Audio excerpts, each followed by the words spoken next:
The storm has finally broken. A fragile quiet has settled over the forest, a silence that feels more unnerving than the thunder that preceded it. The world is washed clean, every leaf and branch dripping with rainwater, glistening in the weak morning sun that's now fighting its way through the dense canopy. The air is heavy, thick with the scent of wet earth and pine.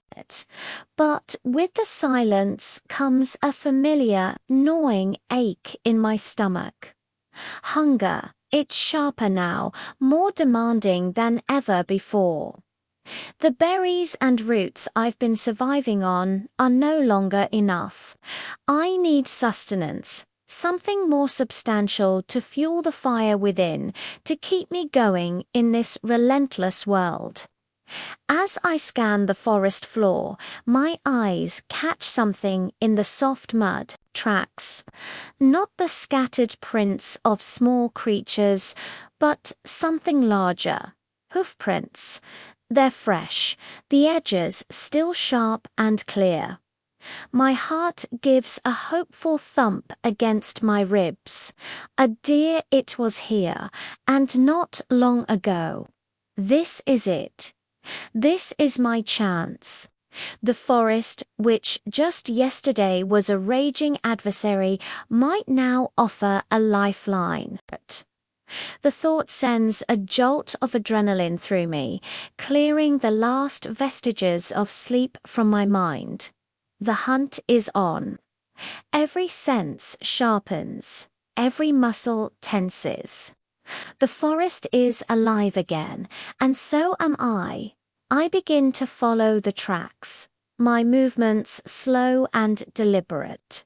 Each step is a careful placement, a silent contract with the ground beneath me. I press my palm against the damp earth, feeling the faint vibrations of the forest. The air is still, so still it feels like the entire world is holding its breath, waiting. I become a shadow, moving low through the undergrowth, letting the ferns and hanging vines brush against me without a sound. My primitive spear, fashioned from a sturdy branch and a sharpened piece of flint I painstakingly chipped into shape, feels like an extension of my own arm. It's crude, but it's a tool that has sustained humanity for millennia. Today, I hope it will sustain me.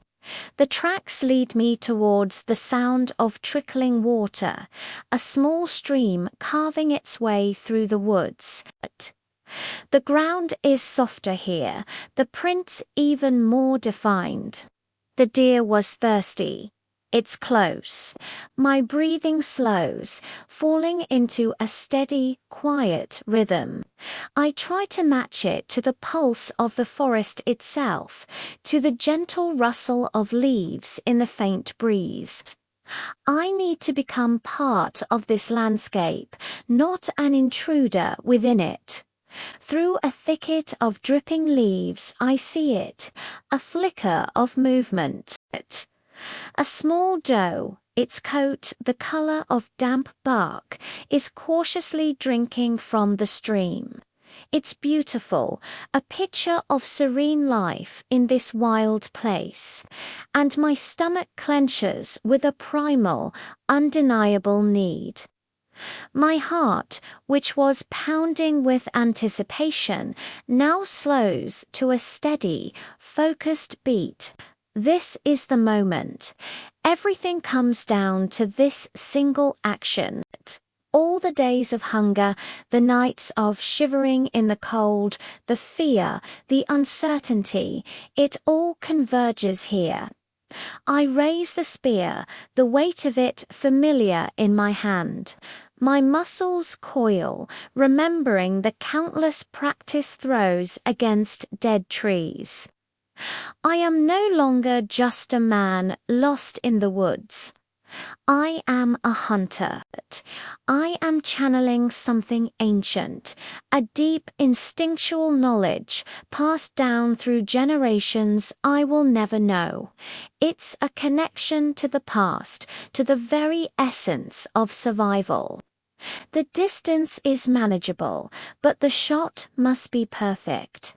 There will be no second chance. With a final silent exhale, I let the spear fly. It cuts through the thick air with a whisper, a dark streak against the green backdrop. For a fraction of a second, the world is completely silent. Then the silence is shattered. A sharp, brief cry echoes through the trees, a sound of surprise and pain that pierces the quiet morning. Then stillness returns, heavier than before. The doe stumbles, falls, and lies still by the water's edge. A wave of conflicting emotions washes over me. There is the profound relief of a successful hunt, the knowledge that I will eat, that I will have the strength to see another day. But there is also a deep, somber respect. Life has taken life. It is the brutal, unchangeable law of this world. The balance has been restored, but at a cost. I approach slowly, my steps heavy with the gravity of what I've just done. I kneel beside the deer, the warmth of its body still radiating into the cool air. I place a hand on its flank, the fur coarse beneath my palm. A quiet word of thanks escapes my lips, a whisper into the forest. This isn't about glory or sport. This is not a triumph. This is survival in its most raw and honest form.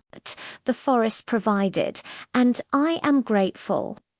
This animal has given its life so that I may continue mine, and I will not waste a single part of it.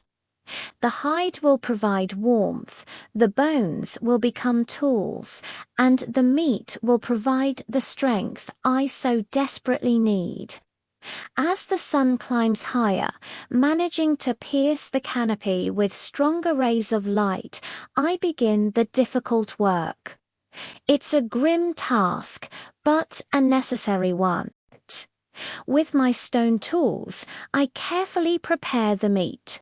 It's a slow, meticulous process, one that demands focus and respect for the creature.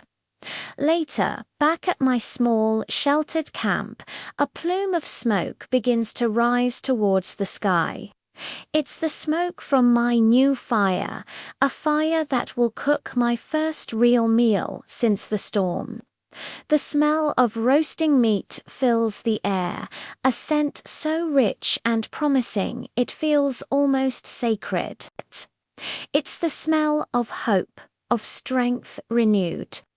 As I sit by the fire, watching the flames dance and listening to the sizzle of the cooking meat, a new feeling settles over me. It's a sense of belonging, a feeling of being in sync with the world around me. I am no longer just fighting against this environment. I am a part of it. I am learning its language, its secrets, its rhythms. Today I learned the hunter's rhythm. It's a rhythm of patience, of silence, of respect, and of necessity. The storm washed the world clean, and in its wake, it has given me a new beginning. The journey is far from over. The challenges ahead are immense, but tonight I will eat. I will regain my strength, and tomorrow I will wake up not just as a survivor, but as a hunter, ready to face whatever comes next. This is my new life, governed by the rising sun and the cycle of the hunt.